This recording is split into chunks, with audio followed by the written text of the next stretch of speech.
Amma illee nam tokko nama karama kana bahee dabre wayitasa illee asoo jirtan si'a geerraraa kenna artist Umar Suleeman fa'aa wal qunnamtanii namni sun fa'aa yeroo karaa kana dabru haalli isaa akkam ture.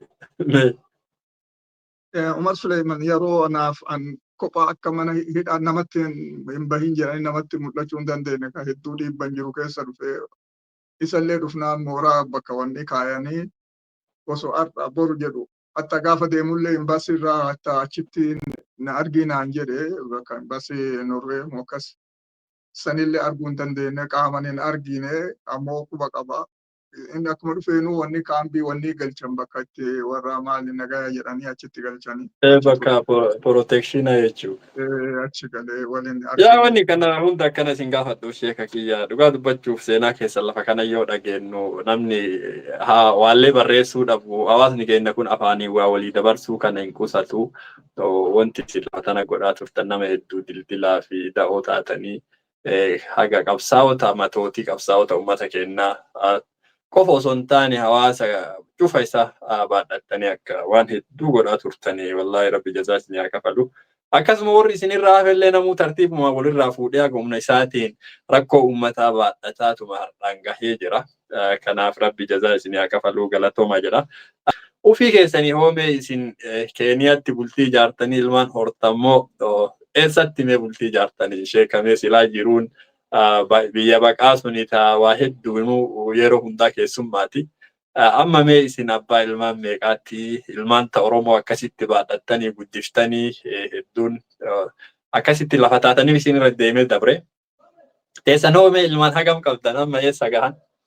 Ani akkuma beektu nama hireen kiyya daa'iman bakka wanniiti harka seera gummaan bakka uummata keenya itti yeroo dursa hangafa dhufuu kana keessatti na argamsiisaa ture. Maatii horadhee ture. Maatii eegaa Saa'udii deemee jedhee waggaa lammaffaatti. Ka duraa sani naan taane wali ta'us naan galle ilaalchi keenya wal nu fudhachuu hin dandeenye.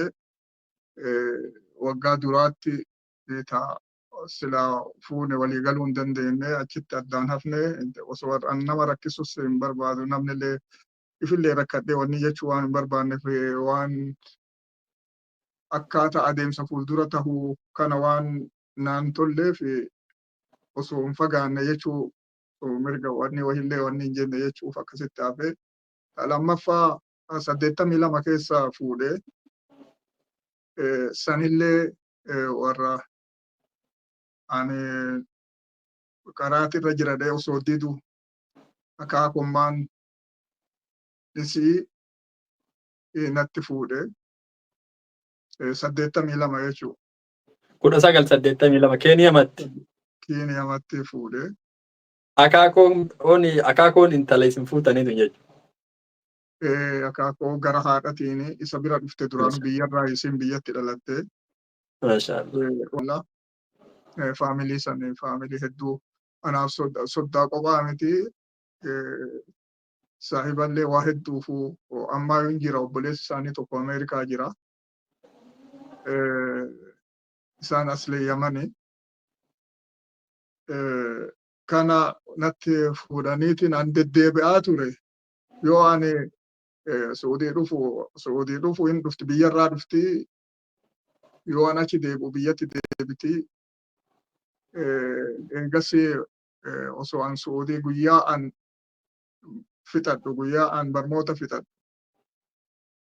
Guyyama san bilbila argadhe biyyarraa akka intalti xiyyataa hangafaa dhalatte. Jalqabaaf guyyama wanni imtihaana dabre guyyama san dhalatte amma haadha ijoollee afuriiti. Ijoollee afur ijoollee dhiiraa afur qabdi. Ka irraa duraa amma kollejjii seenu jira. Qur'aana saafisa. Ijoollee dhiiraa afur maashaallah. Afurii biyya Masirallee geessiteetiin waggaa sadiif amma barsiiftee amma immoo deebi'anii isaan irra gurguddaa lamaan tokko kollejjii fi haya iskuulii fi kollejjii waliif fudhataa jiru. Sheebashiiri ijoollee sheebashiiri. Kana ture ijoollee afur qabdi hangafaa tuni. Akka eegasii Intalti teessan jechuu. intalti tiyya Intalti akaakayyuu teessa isin soddaa ishee Bashiiriiti jechuu. eeyyee Maashaallah. Maashaallah. ammallee Nayya. ani nama dhibiitii kennee firaa biyyarraa akka hin fagaanne jedhee ilaaleetiin nama hatta firmallee walitti dhiyaannu wanni gama keenya kana wanni eenyu akka sirna amma warri gosti waliin fuutu jedhani kana dur nurra biraa bade nuti naannoo keenya san islaamatti. Nu birallee ga'eera amma tamabbeerootaaf hafuu nama. Amma sanii qaadimee ture ani hagana horii jirtu. Haya iskuulillee Keeniyatti barte haga 10ti. Maashaallah. Nandinne ammoo isumattu dhiisee biraa deeme ishee Bashiirillee fedhii isiitiin akkasitti wanni jedhee fi eebbisee fi nikaa godhee fi takka ammoo barmoota malee jetti barmootuma san isiin sunis digirii duraallee qabdi ishee Bashiirtuun. Digirii barmoota education maalii ka jedhu kana qabdi. Barsiisellee haga takka turte Ameerikatti qabdee eegas dhiiftee ijoollee fuutee masittiin galte. Lammaffaa isin barmoota amma maastarillee fudhattee amma doktorummaallee doktorummaa fayyaatiillee fudhatanii isin haga wanni jetti warra barmoota malee fixannu malee jedhu san warra akkasiisanii nama hedduu akkasitti kanaaf karta sadaffaa takka akkoo biratti turte isii baatii 8 biyya haati geessiteetiin achumaan achitti haga takka haga waggaa 7 turte. Nairobitti naa deebisanii deebisnaan waan jedhanii nama waa baratuu miti. Nama waa baratuu miti manumatti haasinii teettu jedhanii deebisan. Fuudhee iskuula geessee ijoollee waliin iskuula geessee waan jedhu afaan Swahilii kana tokko hin dhageenye ka wanni hin dhageenye kalaasee ijoollee 40 geettu keessaa gara 20 wahii taate nambarii wachuma duraatu isiin waa tokko qabattu jedhan sun. Maayii irratti gara 10 wahii kanatti siite maayii keessatti wanni fatinummaa waan dhibiitiyyuu gaafadheetiin maali akkanas siin jedhanii turani maal rakkinni maali jennaan. Kanu barsiisu inni nuu nama isa barsiisu barbaadaa naan jette. Biyyatti baanti. Akkamitti jedheen akkamitti jennaan inni maal bilaakoordi irratti fuudhee kitaaba irraa koppii godhaa jette anu ka ABC hin beeyne achirratti guutee katabaa jette. Nu wanni kan beeyne bara hattaa ka wanni hin beeyne qubee hin beeyne akkas jedhaa saniif inni nu wanni hajamaa naan jette. Namni tokko waan jedhame kopha irratti miti nama kana karaan laalu jechuu sanillee irraa baranna jechuu kiyya. Amma isiin sun sadarkaa kamirra geette? Isiin sun gara koolleejjii akkas wanni taate isiin sun walee kophaa harkifatti waan biratti hin guddatiniif akka alagaatti nu laalti sun gamas jirti san alagatti nu laalti jalqabumaa yoo nutti dhiyaattu nu biratti waan hin guddatiniif. Ayyee isin amma walumaa galatti ilmaan meeqa? Mucaa tokko qabaa dheeresse mucaan kunis barnootatti hedduu yaala. Osoo inni kolleejjii osoo wanni hin fixatin namatti osoo hin fixatin digirii duraan fixatin warri militirii fudhatu. Akkuma inni fixateen torbaanuma san keessa fudhatanii gara waggaa 3 waraana keessatti leenjii ture. Waraana Ameerikaa jechuun. Achi ture egasii ammoo biyya dhibii deemii jennaan kontiraata haaromsan aadaa waraana isaanii kanaa dideetiin ittiin fufuu hin danda'u jedhee jennaan waan maastarii irraa baasanii maastarii barsiisaniitiin jira innillee gamasuma jira. Irraa maayii doktorii fayyaa eebbifamtee PhD doktorii dhihoma eebbifamtee ji'oota 4 dura akkanatti eebbifamtee amma doktoriidha suni irraa maayii ijoollee 5 kana qaba. Maashaallah rabbi bakkaan isinii gahee marree gaafumsaa ifaajee Oromootti ifaajjan ilmaan teessanii rabbi isinii kafalee si'a amma maashaallah. Waan jechuu barbaade waan bakka jechuu barbaade tokko waan ijoollee tiyyaan takka itti rakkanne waan uummataatiif fiiga malee paasentii takkaan ga'u wanni ani ijoollee tiyyaaf wanni jechaa ture. Huballee hin qabu hagas mara dhugaadha ganama fuudhee iskuulan geessa. Wanni jedhaa haati hagas mara humna wanni jettu wanni an takkittiin arge maaliif Kiiniyaan tana namni yoo rabshaa wahii ka'e ol lamattuu namatti duula fa'a rakkachaa ture. Alarraa ala baasii ijoollee sana achitti rakkinni irra gaayyan yeroo hedduu natti qaaqaa ture namni. Dideetiin achumatti hambiseetiin Kiiniyaa sanitti lakke ijoolleetii kophaa gadhiisuu hin danda'u. Anillee qabsoo irraa fagaachuu hin danda'u waan jedhu qabaa ture. Maayii irratti dhiibameetiin gadhiise. Amma yeroo tokko saahiba kiyyatti dhaqee ganamaatti ganamfadhee mariisise. Abboo an akkana ijoollee tiyyaan argitaa fira asiin qabanii rakkinni tokko yoo ga'e rakkina warri kun halkan bilbilaanillee natti dhaadataa jiranii uummanni bishaan kuni. Ijoollee tiyya tanarratti narraa rakkinnattu qabaa sodaadhee wanni jennaan maal rakkattee maal rabbitti hin dhiiftuuree naan jedhe gabaabuma kana. Akkasumaanis rabbi dhiisee rabbumatti tiiseeti malee an guddisa tolchee miti amma namni waan jedhu ijoollee guddisee maali ijoolleen ta'e qooda xiqqaadha parsentii xiqqaadha wanni an isaan qarqaare. Rabbumatti dhiiseetiin ta ummata kiyyaatti bakka kenne ammoo bakka tokko tokko hir'inni natti dhaga'amu isaan ijoollee san akka gaariitti hin qabanne ammoo rabbiinuu qabeessaniifuu bakka san rabbitu guute. Parsentiin ayni tokko irraa bakka akka an barbaadetti deemanii harkaa irra caalu. Kanaaf sanillee rabbillee akka hin daganne keessattuu maatii kennallee rabbitti kennu kophatti miti namni rabbitti yoo dhiise rabbitti hin dhiiftuuree naan jedhe wanni naa taate an jireenya kiyya guutuu isiisantuu na quubse waan kana jira. Ayee sheeka kiyya maashaallah rabbiin ammallee bagaa ilmaan teessanillee sadarkaa kanarra gahuu isin agarsiise gammachuun guddoon isiniifillee hawaasa isin tajaajiltaniifillee sanii waa dubbachuu feetan seera.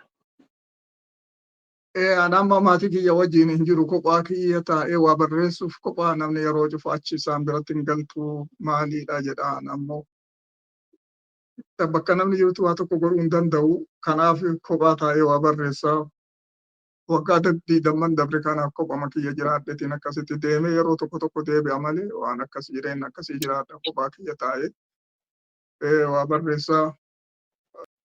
Hayee sheeka kiyya dhuguma namni ilmaan ta fooniillee ta dhiigaallee qaba akkasuma isheen ilmaan biraallee hedduu akka qabdan dhageenyee jirra. Ilmaan hedduu yoo jennu kitaabni ilma jedhan. Kitaaba meeqa barreessitan mee hambuurroo irraa nu jalqabaa kitaaballee akkuma ilmaanii sanitti nu himame Oromoon haa dhageettu ifaajee isin diin kana keessattis qabdan. Akkasuma hin daganne seenaa qabsaayaa nama waliinillee yeroo dheeraa turtan Haajuu Seensuraa akka qajeelatti irraa naa dubbattan fedha. Amma mee ilmaan matee sanitti aansitanii waan kitaaba keessanii kitaaban hagammaatti barreessitan kan ammas barreessu jirtan kanarraallee mee naa dubbadhaa. Ani dura yaadni kiyya uummanni kiyya harkirra caalu waan muslima taheef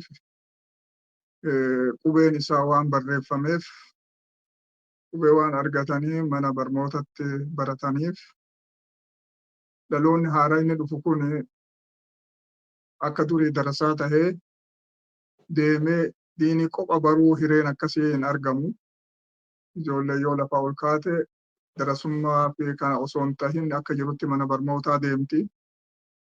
Hireen sun hin dhabamti diinii kanaan addaan fagaatanii. Lammaffaa diinii addaan fagaatanii fuulduratti deemanii abboonni keenya homaa nuun dhiifne waa tokko barreessanii nuun dhiifne waan jedhu nu abaaruun mala waan jedhu irraa dirqamni natti dhagayame. Dandeettii qabaachuu osoo hin tahin ani iimeelii qara'uun natti gaafa san iimeeliin yoos jalqabe dhiyoo jalqabe isa san qara'uun natti jabaatte iskiriinii irratti waan dhibii dhiisi. Amma sa'a 24 ka'eeti waan qoonqoo waan fudhu malee sa'a 24 yoo taa'e takkallee uummata akkanatti wanni hin jedhu rabbi istikaaras godheetiin kophaa waan hafeef maatillee na biraa deemee rabbiin haa laaffisu waa tokko waan ani namaaf bu'aa buusu waan jedhu istikaaraa godhee rabbiin san irratti na laaffise. Ani xabi'aa kiyya durumarraa qabee kubbaayyaa keessaa bishaan wanni dhugus bishaan dhugus ilaala kana nama naa tolche anoo maal namaa tolche waan jedhu ilaalcha akkasii qaba uumama kiyyaa.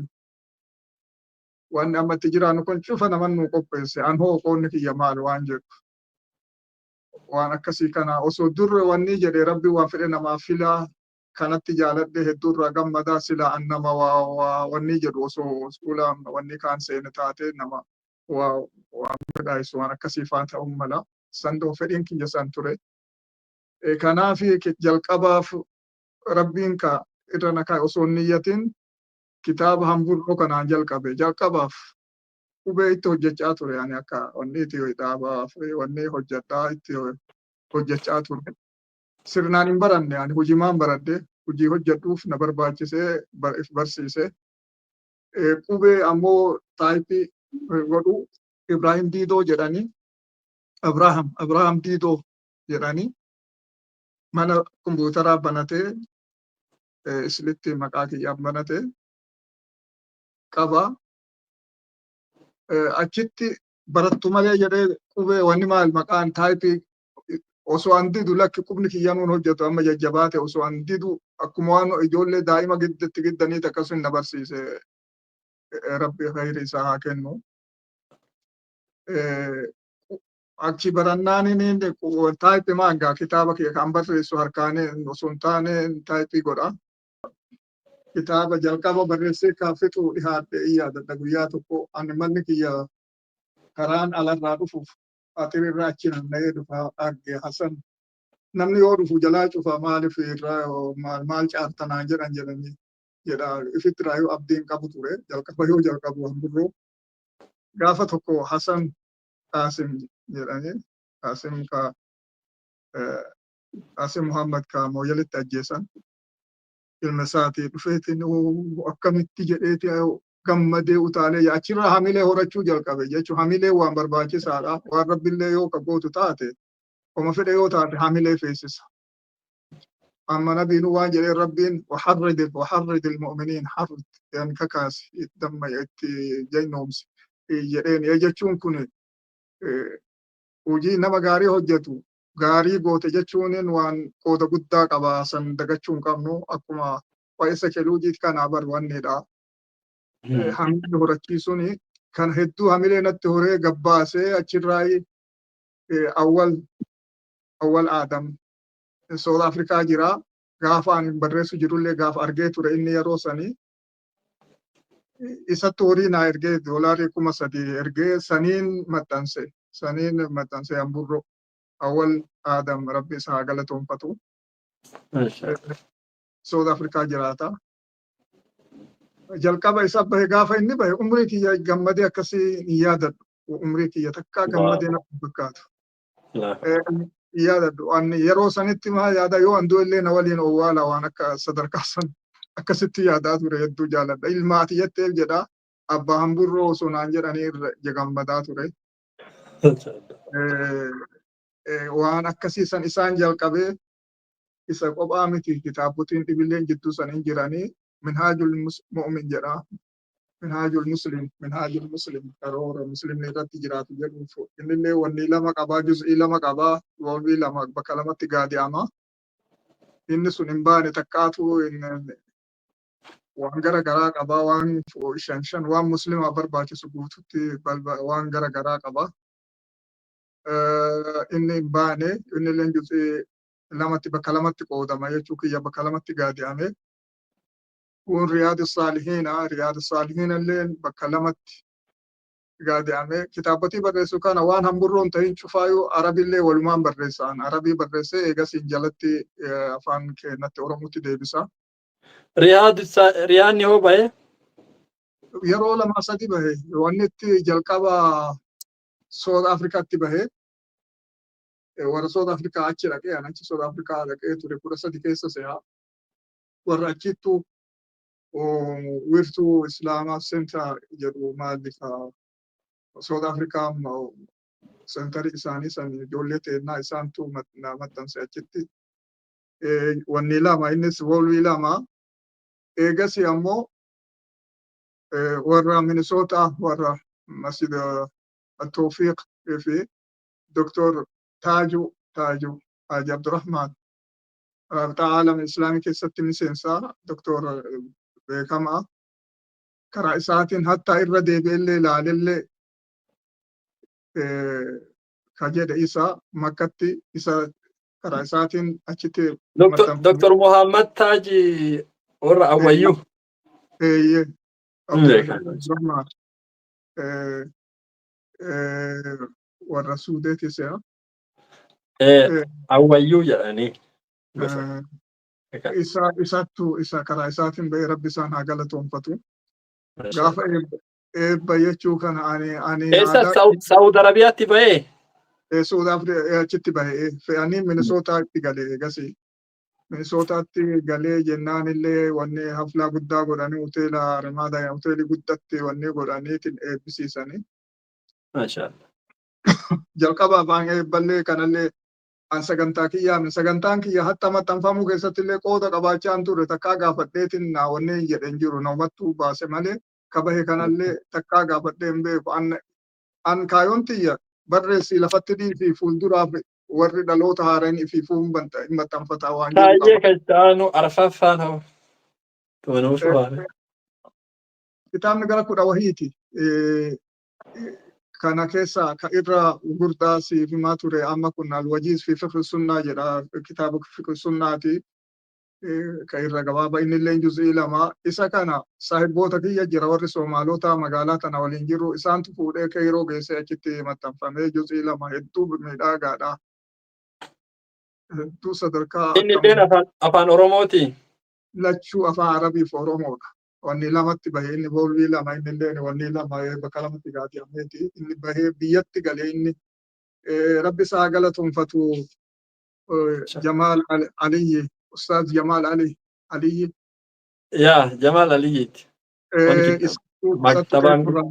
Isattu Kairoodhaa naa galchee namoota hedduu nama naannoo keenyallee saahiboota kiyyaallee garii ka gaafadhee ture siyaasaa seha waan cufa namni gama naannoo keenyaa kun xiqqoo rakkina akkasii qaba waan cufa isattu wanni gaafii tokko malee hatta horiillee ka'an erga hin fudhannu dide hin fudhanne horiin sunis naa deebi'ee egasii sanillee hin fudhanne biyyatti naa galchee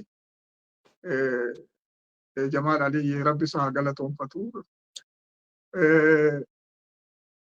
Kana amma kitaaba gurdaa qofa himaa amma kitaaba afaan Arabiitiin bakka 3tti gaadi'ame juz'ii 3 ka madaahiba afranii alwajiiz maali fiqhul waadih jedha fiqhul waadih ala madaahib al-arba'aa jedha isa kana barreessutti jira isa kana fixeetiin yoo an jedhu juz'ii 5 tahee jechuun bakka 5tti bahee tokko keessaa dhabe bakka itti baden beeku ani na jalaa bade tokko amma deebi'ee san barreessutti jira juz'ii 5 taha inni kun madaahiba afran waa'ee fiqihiiti jechuu akka fiqih karaa laafan osoo jajjabaa akka durii san hin ta'in karaa laafan wanni 5 taha inni juz'ii 5 taha isa fixee duraan wanni jedhu tokko keessaa dhabee san amma sanitti jira inni illee yeroo narraa fudhata arabiin barreessee fixee amma afaan oromootiin itti jira irra deebi'eetiin kana wanni xixiqqaa dhibiittu jira wama kana jechuun yaadadhuudha wanni isa liistii isaa siif erga. Hayyee sheeka kiyya wallaahi rabbiin isinirraa haa jaalatu kun shannoo himtanii. Hamburroo jechaan dhaloonni ammaa kun hamburroo tana hin beeku. Hamburroo jechaan tun maali? Dubbii tana akka hin nu himtan. Waan loon hin qabneef hin beekne bar. Hamburroon. Aniin kun nima beekallee ana warra kiyya kana dhageeffattoota kiyya kanaa naa hima. Waan loon hin qabne jechuun hamburroo akkatti qubata namni Boorana biratti akka dhibiiti. Nu biratti ammoo hamburroo akka itti beeknu yeroo loon elman mooratti galee loon galgala yeroo elman haadhatee na jala deemna. Wayita elmuu jalqabdu kana dura hoomacha isaa kana. Hoomacha dura wayita elman kana hoomacha baasa aanan kun hoomacha san kurrima qodaa harkaa qabdu kanatti nuuna ittee achitti habbuufna. Isa saniin hamburroo jenna. Maaliif isa filadhe? Kitaabni ani irraa hiike الرحيق المختوم جرى الدم واني كيسا مالي wanni ilillii keessaa bahu. Nu ilillii miti kadhin batti baanu aanan aanan ammallee waan fixiraatii nabillee gaafa samii bahe aanan dhiyeeffamee fi filateetiin uumaa filattee jedheen Jibriili. Hamburroo wanni baasee fi aanan haga xiqqaa fuulduraan mata dure. Oomaa jalqabaa kana. Dura hamburroon isa san ooqaa san hoomacha san hoomachaa yoo afaan irratti mul'ata daa'ima san habbuuqee manatti gala daa'ima haga sabbuuqee manatti deebi'aa aanan manatti dhufaaf eegasii dhuga. Aan akkasanitti barbaade tafaa'ulaaf gochi kiyya kun daa'imaati akka daa'imni sun hamburroo san malee wanni gochaan amma godhe kun hamburroodha guddaa fuulduratti deema jechuu akkasitti fedhe niyyaan kiyya akkas ture. Maashaallah. Sheeka kiyya hedduu rabbiin jazaa isin haa kafaluu kuni waan nuti galata keessan kafaluu dandeenyu dhaloonni kuni. Ammoo dhaloota gaa uummata kana keessa dhalachuutu iyyuu aalimman kenna hedduu dhoyse. Hedduu warri biraa itti fayyadame kama biyya Arabaatittis Araballee fayyadaa turan akkuma isin beektan sanitti osoo uummanni keenya guddoo irraa fayyadamuu hin danda'in asirraa deemanii hedduun isaanii ammoo warri akka Sheekh Muhammad Amiin Karrookaa kitaaba guddaa lafa nuu kaa'aniitiin amma deemanii rabbiin irraa haa jaalatu addunyaa mariitti fayyadamutti jirti. Isin ammoo san bira iyyuu dabartanii akka uummanni keessan afaan beeku kanaan akkuma ragaa qubee tana nama islaamaatu iyyuu uume nama islaamaatu tisse hawaasa islaamaa kanatu tisse jettanii akka beektan akkuma seenaa beekamu sanitti akkasuma itti hojjettanii sadarkaa kanaan geettanii egaa waan jennu qabnu rabbiin jazaa isin haa kafalu qofa jenna. Taani mee kitaaba maaf 10 jettanii 5 himtanii jirtanii taani hordoftoota kennallee dhageessifna. Amma mee kitaaban kana silaa ani niyyaan kiyya irraa horii argachuu galii biraa irraa argachuu miti barreessee namni danda'u. Maxxansee akka uummata kiyya kana biraan gahu uummata irraa barachuu danda'u biraan gahu ni eeyyama jettanii mee haala akkamiitiin akka namni maxxansee uummataan gahu barbaadame namni fakkeenyaaf akka wofqiitti godhuu danda'a waan garaagaraatiin maatii isaa irraa haadha abbaa isaa irraa akka sadaqaatti mee haala akkamiitiin akka hawaasa biraan gahuun barbaaddan. Ani haalduree tokkollee hin qabu. Haaldureen kiyya fuula bareedaan an bareechisee barreessee haga danda'utti irraan hambifannee suuraa isaa yoo argitee nuhoo biran jira koppii takka arguu hin dandeetta akkaataa itti bahe juz'ii lamaa sun ka nuhoo bira Nairoobii jira. Koppii takka inni Finfinnee irraa bitatee fidate se'a. Akkasitti wanni tolfamee bahuudha qofa. Akka an tolchee qopheessetti akkasitti tolchanii baasu. Biyyatti manni maxxansaa wanni isaanii cuftinuu akka hin qabdu kee gubbaa bubbutanii waraqaa itti barreessanillee quubsaa miti. Ammoo rakkisallee ka'alaa biyya wanni kun amma akka biyya Masri kun faan kana namni san godhuu danda'an shartii dhibii tokkollee hin qabu. Wanni shartiin an qabu jechuun haaldureen an tokkittiin an qabu haala gaariin baasu. Sanii achitti yoo barbaade itti haa naggaadatu yoo barbaade waan fedhe haa godhuuf takkallee an irraa ka isaati akkasitti nama waa godhuu danda'ee akkasitti ilaala. Maal gooteellee jedheen haga ammaa kan warraas duratti wanni jedhillee hin gaafanne takka. Kan wanni kana qophatti Minisootaa kanatti wanni eebbisanii yeroo tokko caalbaasiin doolaara 10,000 abbaa takka gurguranii turan abbaa tokkicha. Kana eegasii bahii isaatiif jahee kanaaf wanni jedhanii ani kanaa kennan sanillee hin barbaanne naa kennanillee horii san takka itti hima bada karaa dhibiitiin bada. Hin beekaa ittiin fayyadamuu hin danda'us. Yaadadhaa Minisootatti baasii wahii waan akkasii ijoolleen itti isaan bitteef hin beeku ani waa bitanii yoosuma gubate sunillee. Jechuun ani naaf hin tahu ani mataa kiyyallee nan qarqaaru fedhii sanis hin qabu. Wanni tokko kan irraa sodaatu hin jiru. Wanni isaa eegu kabaja akka ani itti qopheesse sanitti akkasitti innillee dabalee akka gaariitti yoo namni baasu jiraate yoo barbaade hatta maqaa ifillee itti haa barreeffatu waan dhibii haa hafu. Na ummatuma dhaqqabuudha wanni an barbaadu. Sheeka kiyya inshallah gama miidiyaa kiyya Oromoo 360 kanaanillee waan dandeenyu goonee akka kitaabni kun hedduun hawaasa keenya bira ga'u wanni barreeffameef hawaasa dhaloota qubee ka jennu kana ka waa dubbisu kanaa fi dhuguma yoo rabbi jedhee halkaa cufa keessa ga'e namni akka gaariitti irraa fayyadamuu danda'a jedhee abdii qaba. Inshallah karaa dandeenyu irratti hojjanna nullee amaanaa rabbi yoo nu laaffisee dandeenye isinirraa fudhannee waan dandeenyu goone hedduu na gammachiisa.